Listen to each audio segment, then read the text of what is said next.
Ang aking mga apo na palaging nagbo-volunteer na maglinis ng bahay at gumawa sa gawaing bahay dahil malalaki na daw sila at kaya na nilang tumulong. Nice. At pag ganon, hindi namin sila pinipigilan. Kapag mataas ang kanilang motivation, ay hinahayaan namin. At madalas kapag sila ay ina-appreciate ko, ay dinadaan ko sa kanta o kaya naman ay sa kwento. Ganon, lalo silang sipagin at maging responsable. Actually, hindi nila alam na binibidyohan ko sila dahil ayaw nila, lalo na si Biko. Biko, galing, wow. Yan, ang masipag na bata. Dapat lagi. Dapat laging ganyan. Kanina nagtupi sila ng kanilang higaan.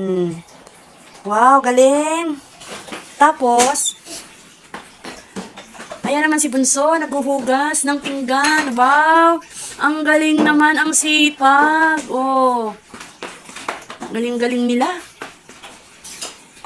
Yung malalaki, iwanan mo dyan, ako na maghuhugas, ha? Ay, kaya mo din?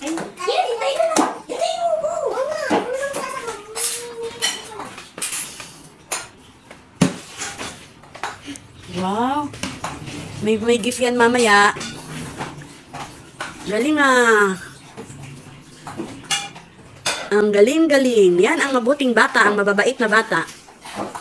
Ang mabait na bata ay masisipag. Di na uutusan, sila ay may kusa. Si Biko'y naglilinis, si Bunso'y naghuhugas.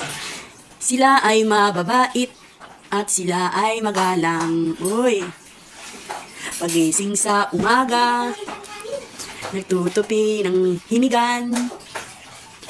At sa kanilang mga damit, sila ay malilinis. Ang mabait na bata, masunurin sa magulang, kumakain ng tama, at di sila pasaway. Wow! O sige na, ako na lang. Wow, kayo ng dalawa, galing naman ni Kuya. Sila ay masisipag, may kusa na taglay, mababait na bata. Si Ethan at si Yen. Yehey! Wow, galing! Nagpunas pa ng lamesa. Ang galing naman. Ang galing-galing nila. Wow, yan. Sige, kasi hindi mo kaya yan. Okay. Galing nila, ah. Very motivated, ah. Ayan, sila ay mababait. Ano kayo nakain ng mga ito at nagsipag? Ang kailangan siguro lagi may fried chicken, ano? No. Ano? Gusto nyo lang?